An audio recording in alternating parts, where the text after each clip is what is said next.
विटंबनेनंतर जे आंदोलन झालं होतं आणि त्या आंदोलनामध्ये अमानुषपणे मारहाण झाल्यामुळं आपले धडाडीचे तरुण सोमनाथ सूर्यवंशी यांचा मृत्यू झाला होता.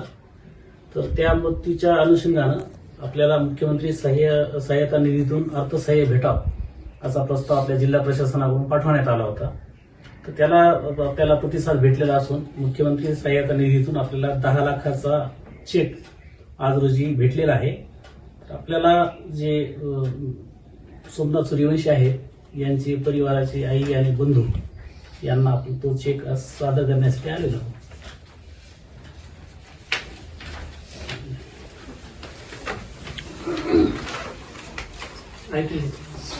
आई बोलणार आहे थोडं.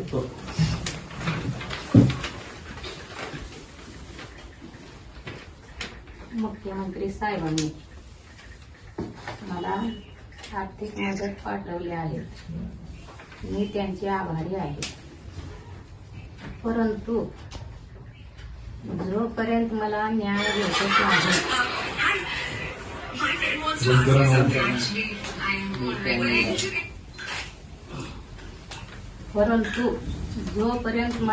भेटत नाही तोपर्यंत आर्थिक मदत स्वीकारत नाही.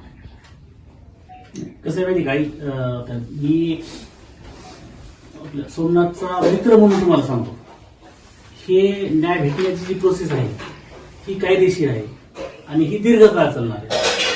हे नाही बरोबर आहे. त्याचं सोमनाथचं जे नुकसान झालंय हे नुकसान कितीही पैसे दिले तर भरून येणार नाही त्याची आम्हाला पण जाणीव आहे.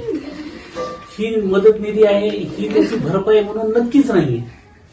पण हे खूप मोठं नुकसान झालंय. एका चांगल्या होतकरू तरुणाचा जीव गेलाय. आपल्याला त्याच्यासाठी मुख्यमंत्री सहाय्यता निधी वेगळा विषय आहे आणि जो कायदेशीर कारवाई आहे ही वेगळा विषय आहे. ती कारवाई कुठेही थांबणार नाही. ती प्रोसेस तर चालू आहे.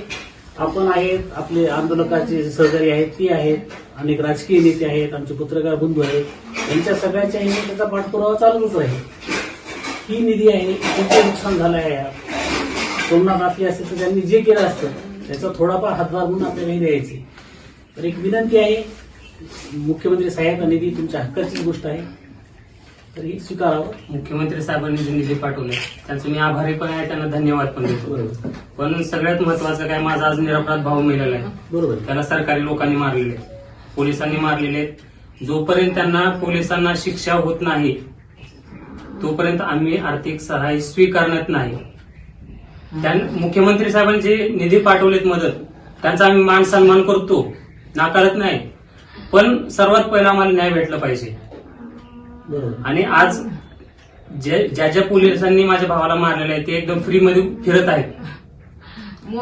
फिर्याद देऊन माझ्या भावाचा मृत्यू होऊन जवळपास आता महिना होतो. फिर्याद दिली 26 तारखेला. अजून पोलिसांवरती गुन्हे दाखल झाले नाहीत, त्यांच्यावरती FIR झालेला नाही. त्या लोकांवरती ज्यावेळेस FIR होतील, गुन्हे दाखल होतील, त्यांना शिक्षा भेटल त्यावेळेस आम्ही आर्थिक मदत स्वीकारू. तुमचे पण आम्ही आभारी आहोत. तुम्ही इथपर्यंत आलेत. मुख्यमंत्री साहेबांचे पण आभारी आहेत. हे आमचं पण आणि जे दुःख झालंय त्याच्या अनुषंगाने काहीच नाही. बरोबर. त्यांच्यावर अजून गुन्हे दाखल झाले नाही. कसं काय स्वीकारणार सांगा साहेब. लवकरात लवकर दखल घ्या. तुमच्या भावना आम्ही आमच्या कलेक्टर साहेबांना त्यांच्याकडून वरच्यांना आम्ही जरूर कळू. विनंती आहे. माझ्या मुलाचा जीव का म्हणला असेल सर. माझ्या त्यांचे दुःख तुमचं आम्ही समजू शकतो. काय दुःख असेल तुम्हाला साहेब. पैशानं कोणाचा जीव येत नाही. पण हे निरपराध भाऊ गेला माझा. पण त्या लोकांना शिक्षा झाली पाहिजे ही आमची कळकळीची विनंती आहे. मुख्य साहेब भाऊ म्हणाले तुम्ही. हो. माझ्या परभणीतले कमीत कमी लाखभर लोक त्याच्यासाठी एवढे तळतळ करायले की आम्ही आमचा भाऊ म्हणूनच केलं. त्यासाठी गुन्हेगार नसताना त्याला मारले, एवढी टॉर्चर करून मारले पोलिसांनी. किती त्रास झाला असेल, किती वेदना झाली असतील माझ्या. आज ज्या लोकांनी माझ्या भावाला मारले ते एकदम आज फ्री